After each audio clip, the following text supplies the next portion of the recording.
After Street Fighter V released with a fart and an apology, Capcom decided to overcorrect with the 6th entry by throwing the kitchen sink at it. And what do we get when a kitchen sink smashes off of someone's buns?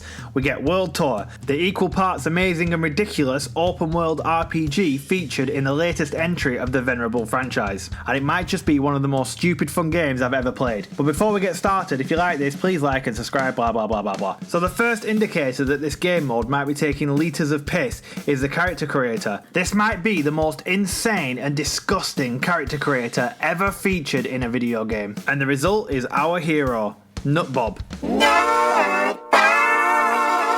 The little goblin with a heart of gold and an extensive history of sex offences. So we're apparently some vagrant that arrived at Luke's training gym. Wait, did he just tutorialise moving? What's next? Make sure you're breathing in and out as you play, and if you feel a stirring in your bowels, you might need to pause the game and go to the bathroom. Anyway, we meet our rival slash bestie called Bosch, who has the most adorable little pigtails. Aww. Interestingly, he is probably the most important character in the story, and the game so desperately wants you to care about him, but I care more about the little bits of grime that I pull out at the end of my foreskin than I do about him. I am a very unhygienic man. We go to shake his hand, but he refuses to touch little Nutbob. Why not? Is it all the liver spots, or is it the overwhelming smell of feces? For the next step of our training, Luke makes like a proactive pimp and tells us to hit the streets. There we find this woman called Alice, who looks like the girl from Lazy Town went wrong and got into Speed. From this point on, she and a couple of other characters pop up with these annoying little tutorial side quests from time to time. But it starts to wear as thin as one of my alibis when you're level 45 and being told how to block by this neon bint. I mean, sure, I smashed Ryu into the dirt like a tent peg, and I gave E Honda a wedgie so powerful and devastating that I ruptured his anus, but please Alice, teach me how to block. Our lovely model Nutbob is wearing this little number, which the designer has entitled, "Can I have some change please? I need to catch the bus." Ooh, I like it. Fashion. Part of the world tour is meeting different masters from around the world, and our first is Chun-Li. Yes, that means we can learn spinning bird kick. I'm walking in the air, I the words this song. So Bosch has ran off. You know Bosch, the guy we spent 5 minutes with earlier on? Apparently he's antagonising some of this boxhead gang.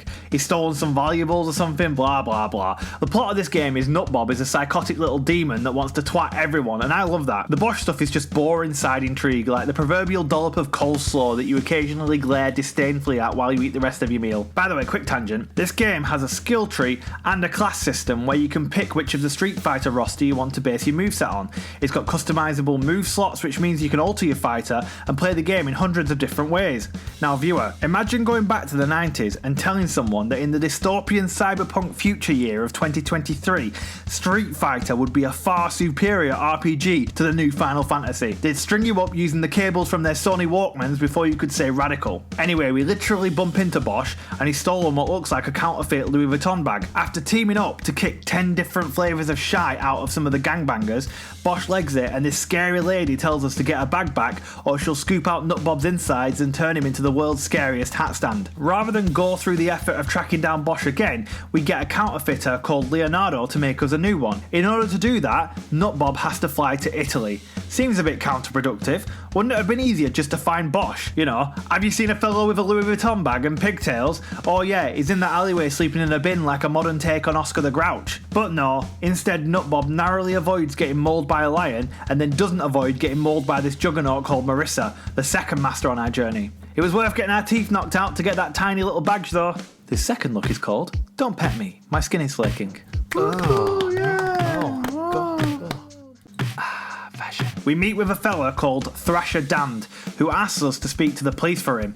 There's this huge martial arts tournament planned, but someone's been calling in bomb threats and Thrasher wants to know if it'll go ahead. So we talk to the filth and they tell us that some knobhead has been putting flyers up threatening the tournament. Anyway, after all the effort we go to recreate the bag, it turns out that what was important was actually inside the bag, which Nutbob never considered because his brain is the size of a walnut. Fortunately though, we get a text from Luke and he tells us that Bosch is in England, so we take another probably 12-hour flight to track him down. When we get there, Jerry shows up and using her disgusting feet, which I can only assume are covered in corns and bunions, She kicks the shit out of us and takes Bosch. Before she goes though, he slips us some kind of data card. Hey Bosch, ever heard of a fucking USB stick? Oh, Nutbob is fuming. Oh, things are heating up now, the story's getting good, and our next mission is to head to Brazil and Jamaica to get Luke some souvenirs. What the fuck is this?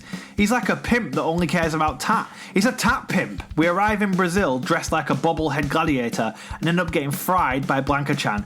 Look at Nutbob's tiny skeleton. Then we meet Blanca, who has the face of an idiot sidekick in a stoner movie. This next look is called Irradiated Blanca-chan. Oh my god, that's revolting. Yeah, passion! After grabbing the Blanca-chan doll for Luke, we head to Jamaica where DJ spots Nutbob in the audience and immediately sees red. I mean, you can't blame him, can you? I think Nutbob triggers a primal instinct in everyone they meet. You know, like a cockroach or Piers Morgan. DJ beats us and we both do a victory dance.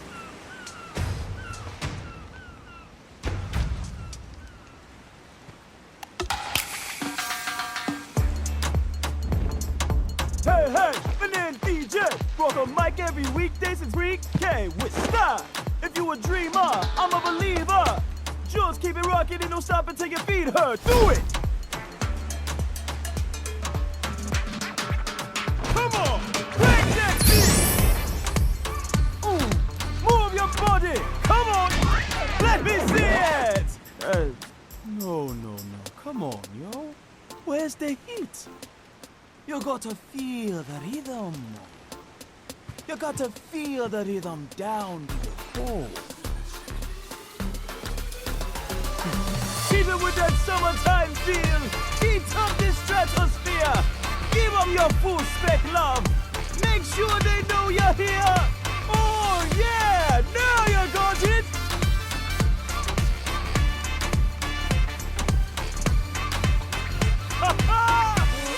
Okay. Oh my, is this a horror game? Is this Capcom's adaptation of a Razorhead? Anyway, we get a wooden alligator for Luke and it's job done. Hey up Luke, we got the stuff for... Oh my god, what the fuck's up with your face? Up next we have Nutbob as Business Pussy. No, I don't like that. No, not one bit. Not at all. Not at all. Oh my god, Ken has fallen on hard times. This is heartbreaking. Better to end it now with an electric fart. I mean, it's a mercy killing really. And now it's time for Nutbob as Horny Little Devil. That's evil, kill it! Passion.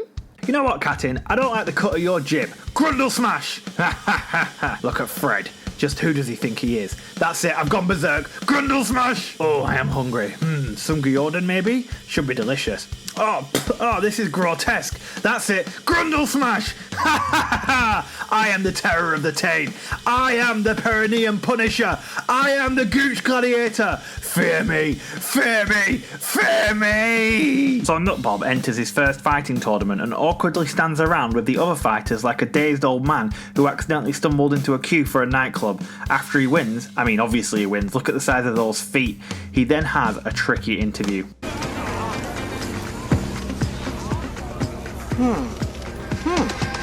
Let me get this straight.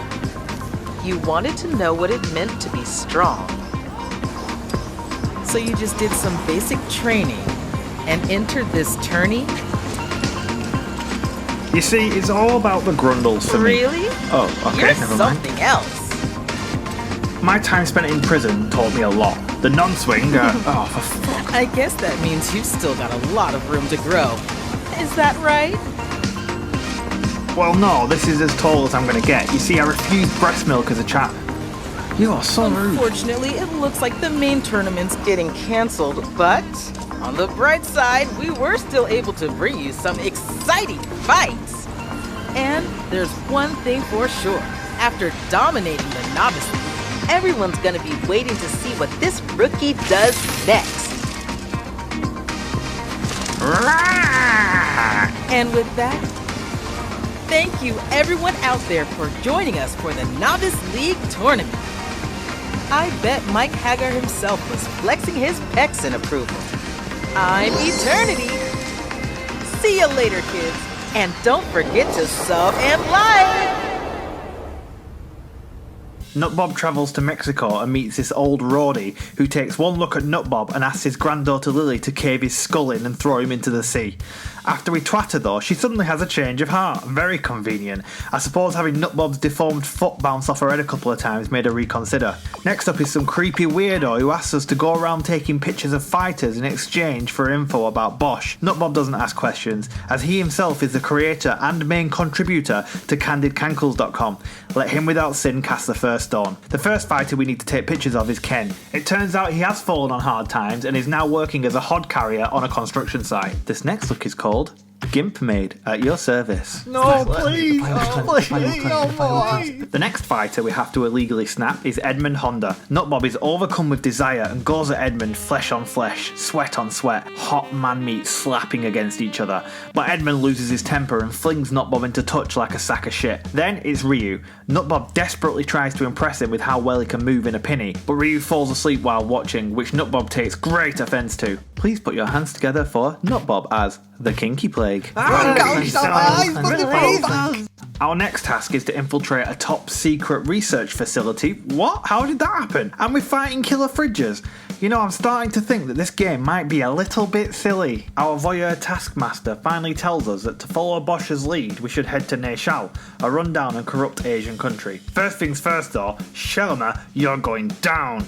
Ow, not fair. I'm calling my tat-pimp. Luke! Ha, take that, Shalimina. This next look is called Daddy Penguin. Ooh, people in their shower are tough. Better do a quick workout session with Zangief. Nothing is impossible. Not if you keep training.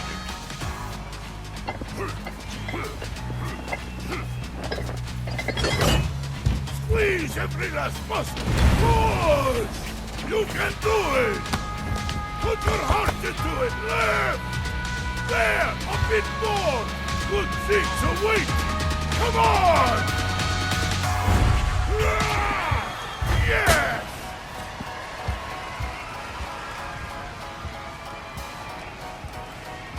Here, the good things as promised! Yeah! Train!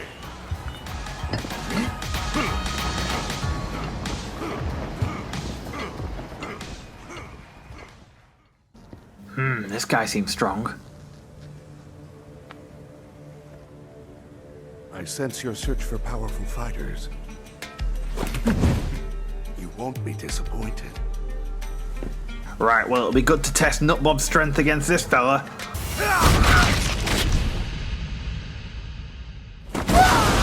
Oh, never mind.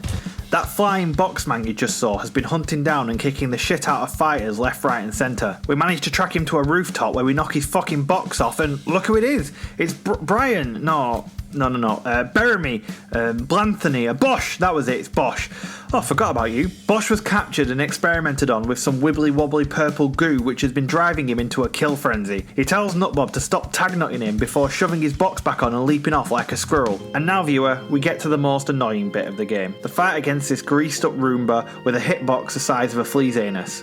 I could have cut this out. I mean, I cut out loads of stuff. Lee Fen, never heard of her. But you know, I wanted the world to feel my pain. You know what they say, a pain shared is a pain halved and all that. You'd think given the size of Nutbob's feet, he'd be able to punt it into the sky with a twinkle like Team Rocket, but no. You proud of yourself, Capcom?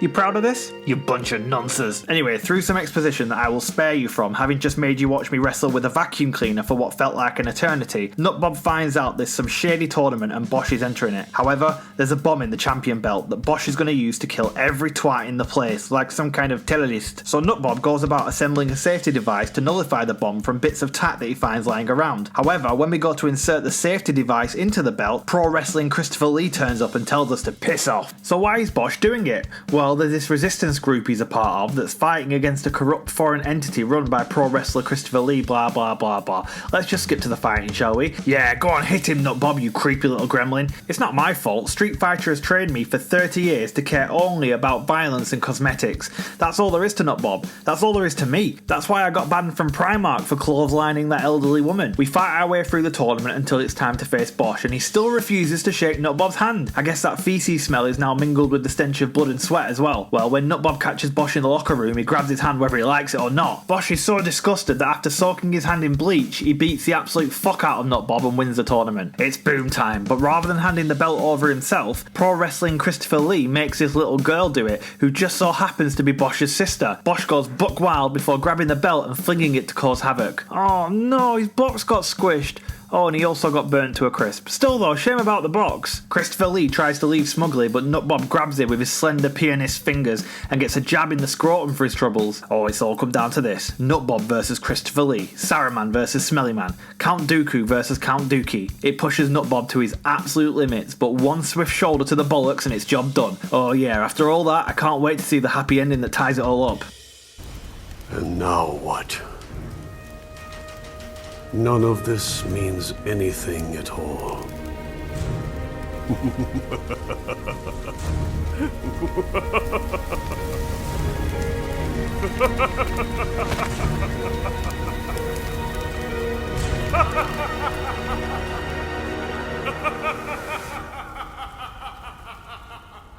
Oh, okay. Well, that's the tragic end of the tragic tale of young Nutbob, but what happens next? I like to think that Nutbob gave up on fighting and went into the gargoyle business. But was it all worth it? Was it worth it, you sitting through all this nonsense to see the conclusion to a story that nobody cared about? To see so many grundles ground down to paste? And would it be worth taking the time to like and subscribe and watch the other videos on this channel? What do you think, Capcom? Oh, piss off, you twats. Welcome to the news at 10. A small bald man was arrested today after attacking a parish priest in an assault that was described as genital-focused. The assailant was heard screaming the words "Grundle Smash" before jumping onto a space hopper to make his escape. He was quickly tased and remains in custody. More on this story as it develops. Whack!